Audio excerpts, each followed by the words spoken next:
Time is money. That cliche certainly rings true in the manufacturing industry. Local businesses learned at a workshop this week there are tactics they can put in place to speed things up. The man behind the techniques comes full circle for this week's Made in the State Line.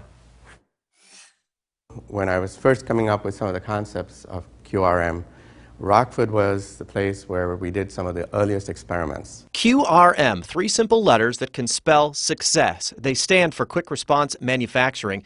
Professor Rajan Suri from the University of Wisconsin-Madison is one of the founding members of the Quick Response Manufacturing Center. He chose Rockford years ago to test his theories because of our roots in the industry. And one of the things that always kind of baffled me with manufacturing companies was how long it took them to get a product out the door. Dr. Suri says at first he struggled to convince companies to apply his techniques. What he suggested was the opposite of what many businesses were doing, major shifts in structure, systems, and procedures.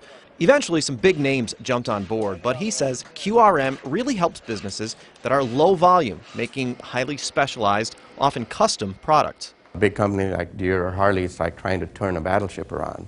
Okay, and a small company is like a speedboat. If the top management decides, that's it, we're going to do it, we see that it's going to be helpful, they can implement the changes much more quickly. Big or small companies face similar struggles. They all want to meet customer demands as quickly as possible. So many manufacturers face those challenges every day.